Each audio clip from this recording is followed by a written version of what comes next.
23장 1절에서 8절까지입니다. 우리 천천히 다 함께 같이 읽겠습니다. 1절에서 8절까지요. 시작. 고환이 상한 자나 음경이 잘린 자는 여호와의 총회에 들어오지 못하리라. 사생자는 여호와의 총회에 들어오지 못하리니 10대에 이르기까지도 여호와의 총회에 들어오지 못하리라. 암몬 사람과 모압 사람은 여호와의 총회에 들어오지 못하리니 그들에게 속한 자는 10대뿐 아니라 영원히 여호와의 총회에 들어오지 못하리라. 그들은 너희가 애굽에서 나올 때에 떡과 물과 너희를 길에서 영접하지 아니하고 메소포타미아의 부돌 사람 부올의 아들 발람에게 뇌물을 주어 너희를 저주하게 하려 하였으나 내 하나님 여호와께서 너를 사랑하심으로 내 하나님 여호와께서 발람의 말을 듣지 아니하시고 내 하나님 여호와께서 그 저주를 변하여 복이 되게 하셨나니 내 평생에 그들의 평안함과 형통함을 영원히 구하지 말지니라. 너는 에돔 사람을 미워하지 말라. 그는 내 형제 이민이라. 애굽 사람을 미워하지 말라. 내가 그의 땅에서 객이 되었음이니라. 그들의 3대 후 자손은 여호와의 총회에 들어올 수 있느니라. 아멘. 오늘 또 새벽을 깨우시고 하나님 앞에 있는 여러분 모두에게 하나님의 크신 은혜가 함께 하셔서 오늘도 영육간에 부끄러움이 없는, 부족함이 없는 한날의 삶을 살아갈 수 있기를 주님의 이름으로 축복합니다.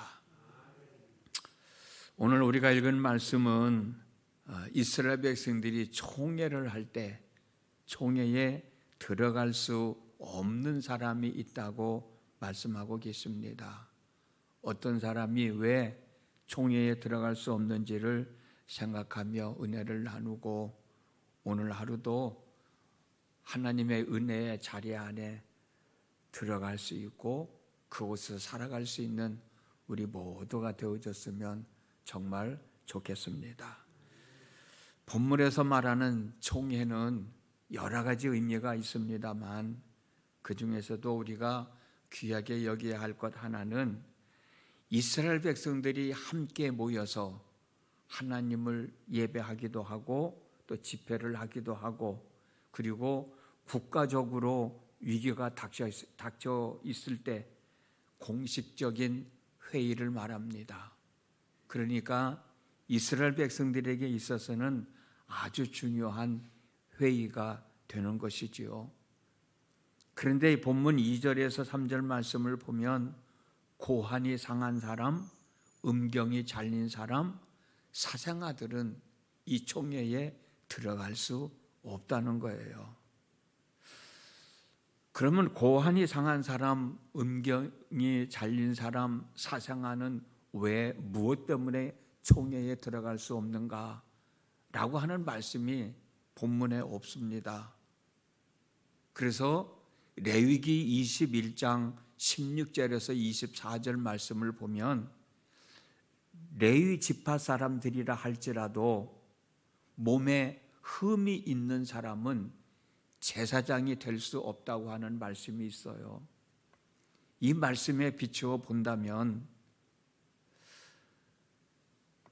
고환이 상한 사람, 음경이 잘린 사람은 겉으로 보기에는 멀쩡한 남자이지만 고환이 상하고 음경이 잘려져 있기 때문에 남자 구실을 할 수 없으니 이 사람을 남자라고 인정할 수 없으니 이런 사람들은 총회에 들어오지 못하게 하라는 거예요.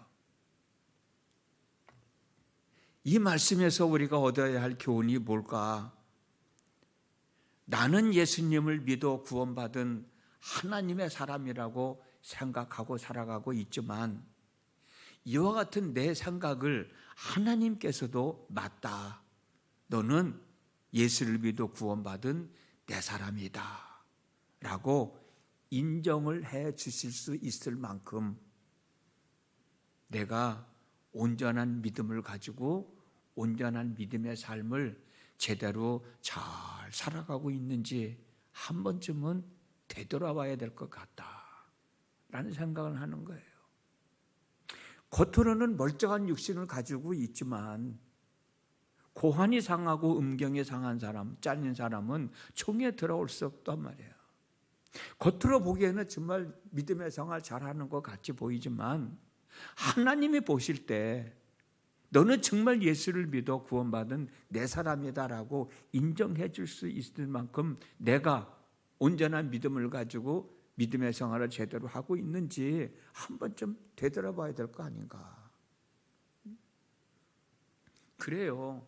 우리는 때때로 우리의 믿음을 좀 한번 확인해 보고 점검을 해 봐야 합니다. 그래서 바울은 고린도후서 13장 5절에서 여러분은 자기의 믿음을 제대로 지키고 있는지 스스로 살피고 따져 보십시오 라고 말씀을 해 주셨어요. 우리는 우리의 믿음을 잘 살펴서 흠이 없는 온전한 믿음의 사람이 되어야 한다는 마음가짐을 가지고 살아가야 돼요.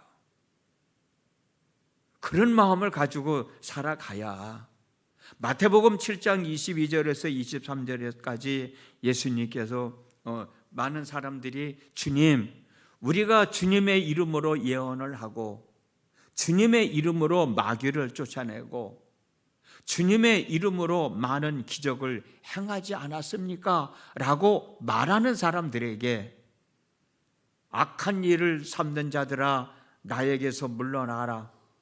나는 너희를 도무지 알지 못한다 라고 말씀하시는 예수님의 말씀을 듣지 말아야 되잖아요.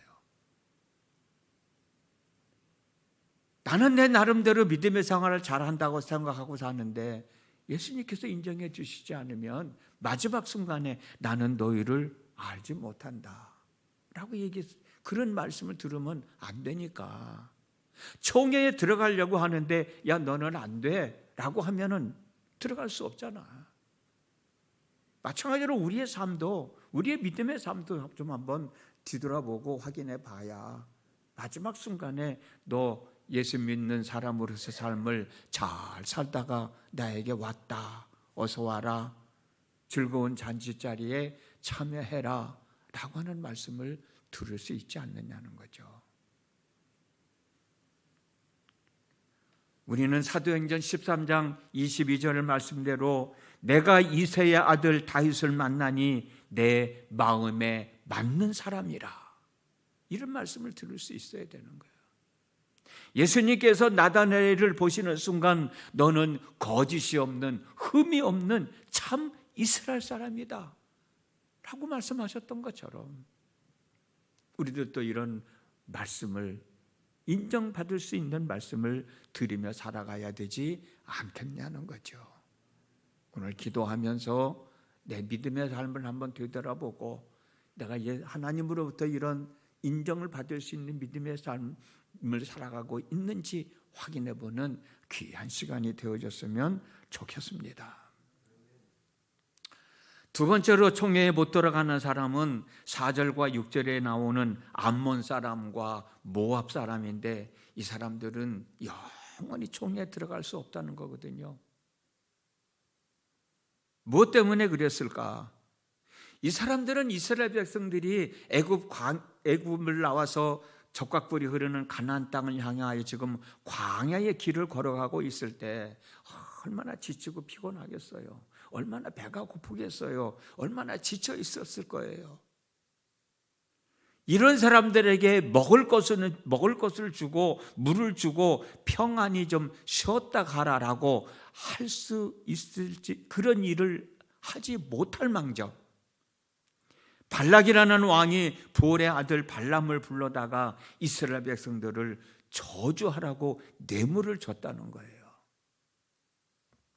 이것 때문에 이 사람들은 영원히 총회에 들어갈 수 없다는 겁니다. 그런 이 말씀 속에서 우리가 얻어야 할 교훈이 뭘까? 우리의 삶 속에서 하나님의 사람들의 마음을 아프게 하지 말라는 거예요. 이웃의 아픔을 외면하지 말라는 거예요. 이웃을 사랑하고 배려하며 함께 더불어 살아가라고 하는 말씀인 겁니다. 하나님에게 있어서 이스라엘 백성들이 얼마나 귀해요. 얼마나 소중한 사람들이에요. 근데 이 사람들을 저주하라고 하니 하나님 얼마나 화가 나셨을까? 얼마나 화가 났으면 이 사람들은 영원히 총회에 들어오지 못하게 하라고 말씀하셨을까? 한번 상상해 보세요.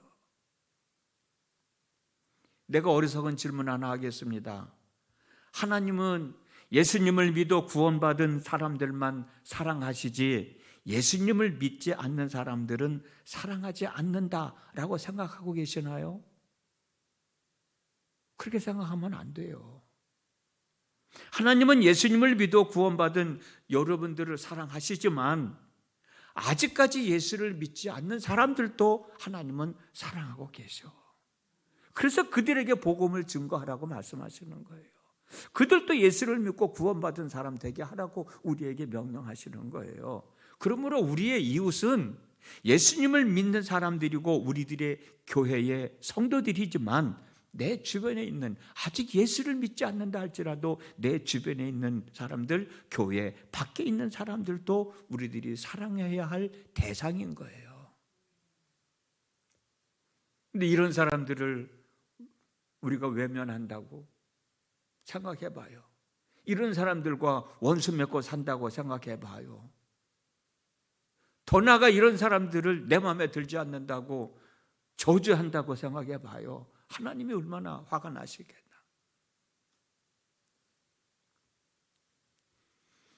그러느니 하기 때도 있어야 되고 그럴 수도 있지라고 할 때도 있어야 되고 나도 그 상황이면 그렇게밖에 할 수 없을 거야 라는 생각을 가지면 미워할 사람 아무도 없어요. 더더욱 저주할 사람도 아무도 없습니다. 우리의 마음을 좀 넓혀서 인정하고 이해하고 사랑하고 축복하며 살아갈 때 하나님이 기뻐하시지. 하나님의 사랑하시는 사람을 우리가 미워하고 원수 맺고 저주한다면 하나님이 얼마나 화가 나시겠냐고. 너그러운 마음으로 내 주변에 있는 사람들을 사랑하면서 때로는 위로도 하면서 정말 마음이 아프면 와서 그 사람을 위해서 기도해요. 정말 미운 집안 해가지고 내가 미워할 수밖에 없는데 하나님 어떻게 하면 좋겠냐고. 미운 짓 좀 하지 않고 사랑받을 수 있는 행동을 하며 살아갈 수 있게 해달라고. 그래 기도하면 되잖아요. 그래도 안 되면 그건 하나님이 하실 일이니까. 세 번째로 총회에 못 들어가는 사람은 에돔 사람과 애굽 사람입니다. 그런데 이 사람들은 지금의 사람들은 총회에 들어갈 수 없지만 3, 4대 후에는 그의 후손들은 총회에 들어갈 수 있다고 말씀하고 있어요. 민수기 20장 14절에서 21절을 보면 모세가 광야를 지날 때 이들이 살고 있는 길을 통과하면 지름길이 되거든요. 그래서 이 사정을 하는 겁니다. 당신들의 것은 하나도 건드리지 않고 단지 길만 좀 건너갈 수 있게 해달라고. 우리가 너무 지치고 힘드니 당신들의 길을 좀 통과할 수 있게 해달라고 사정을 하는데도 거절을 해요. 그래서 이 사람들은 먼 길을 돌아가야 했어요. 그러니 모세와 이스라엘 백성들의 입장에서는 이 사람들을 곱게 볼 수가 없잖아요. 좀 지나가게만 해주면 우리가 빨리 걸어갈 수 있는데 우리가 뭐 당신네들 걸 하나 뭐 손해를 보게 한다는 것도 아닌데 그걸 허락해 주지 않느냐고 마음에 꾹 하고 있는 거야. 근데 7절에서 본문 7절에서 뭐라고 말씀하셔요? 그 사람들은 너희와 피를 나눈 형제니 미워하지 말라는 거예요. 그리고 지금은 그들이 총회에 들어올 수 없지만 그들 후손들은 총회에 들어올 수 있게 하라는 거예요. 애굽 사람들도 마찬가지입니다. 이스라엘 사람들은 애굽 땅에서 430년이라고 하는 긴 세월 동안 압제를 받으며 살아왔잖아요. 그런데 하나님은 그들을 미워하지 말라는 거예요. 이들도 3, 4대가 지나면 그의 후손들은 총회에 들어오게 하라는 거예요. 하나님은 왜 이들을 미워하지 말라 했을까? 특별히 애굽 사람들을 미워하지 말라고 그랬을까? 생각해 보면 애굽 사람들이 이스라엘 백성들을 억지로 끌어다가 노예로 부린 거 아니잖아요. 그렇잖아요. 야곱을 중심으로 해서 70명이 애굽 땅으로 먼저 내려갔잖아. 또 하나는 뭐예요? 흉년이 들어서 먹고 살 것이 없을 때 애굽에 와가지고 사람들이 좀 먹을 것을 사가지고 갔던 사람들이잖아요. 그리고 애굽 땅에서 큰 민족을 이룰 수 있는 사람들이, 이룩한 사람들이 누구예요? 이스라엘 백성들이야. 그런 걸 생각해 보면 미워할 수가 없는 거지. 그런데 자기들이 힘들게 했다고 하는 것만 생각하고 미워하는 거야. 미워하지 말아라. 이웃의 잘못을 용서할 줄 아는 사람이 되어야 된다는 거고, 이웃에게 신세를 졌으면 갚을 줄 알아야 된다는 사람이 되어야 된다는 것을 교훈으로 우리가 얻을 수 있는 거예요. 내가 누구하고 관계를 맺고 살 때 그 사람하고 악한 감정만 있는 게 아니잖아요. 좋은 시절도 있었잖아요. 그때를 생각하라는 거야. 좋았던 때를 생각해서 지금 속상하더라도 잊어버리라는 거예요. 그런 마음 갖고 살면 얼마나 좋아요. 그런데 좋았던 관계는 잊어버리고 지금 내가 상처받았다고 하는 것 때문에 미워하고 시기하고 질투하고 그러지 말라는 거예요. 살다 보면 이런 일도 있고 저런 일도 있는 거 아닙니까? 좋은 일 기억하면 지금 내가 좀 속상하더라도 그때는 좋은 관계였지, 그때는 그 사람이 그러지 않았었지 라고 생각하면 다 잊어버릴 수 있는 거니까 그런 마음 갖고 좀 살아가라. 우리는 오늘 또 하루의 삶을 살아갑니다. 우리의 믿음을 한번 확인해 보고 하나님께 흠이 있는 믿음을 갖고 내가 신앙생활을 하고 있나, 아니면 온전한 믿음을 가지고 신앙생활을 하고 있나, 한 번쯤은 우리 자신을 좀 되돌아봐야 되겠다. 하나님의 사랑하는 사람들을 절대로 마음 아프게 하지 말고 미워하지 말고 그들과 좋은 관계를 맺고 살아가자. 이웃의 허물을 용서해주고 이웃들에게 신세진 거 있으면 갚으면서 더 좋은 관계를 맺고 살아가자. 그래서 하나님의 은혜를 받고 그 은혜 안에서 오늘 또 하루의 삶을 잘 추스려가며 살아가는 우리 모두의 삶이 되어졌으면 좋겠습니다. 기도합니다. 지난밤에도 함께 하신 아버지 하나님, 편안한 밤 되게 하여 주셨고 오늘 하나님 앞에 있게 해 주셨습니다. 그러나 편히 쉬어야 할 때 쉬지 못한 성도들도 있을 것입니다. 무슨 사인이 있든 하나님의 은혜 안에서 귀하게 살아가는 믿음의 권속들이 되어지게 하여 주시옵시고, 오늘 나눈 말씀처럼 내가 하나님 앞에 온전한 믿음을 가지고 제대로 신앙생활을 하고 있는지 한 번쯤 되돌아볼 수 있도록 인도해 주시고, 누군가가 내가 사랑하는 자식을 미워하면 나도 그 사람을 미워하듯 하나님이 사랑하는 사람을 내가 미워하면 안 되니까 어떻게든 사랑하며 좋은 관계를 맺고 살아갈 수 있는 마음이 저희들에게 있어지게 하여 주시옵시고, 그렇게 오늘 또 하루의 삶을 잘 추스리며 하나님을 기쁘시게 해드리고 하나님이 원하시는 삶을 살아가는 저희들 되어지게 하여 주시고, 오늘 이 시간도 하나님 앞에 구할 것 구하고 응답받아야 할 것 응답받으면서 한날의 삶을 살아가는 저희 모두가 되게 해 주옵소서. 예수님의 이름으로 기도드렸습니다. 아멘.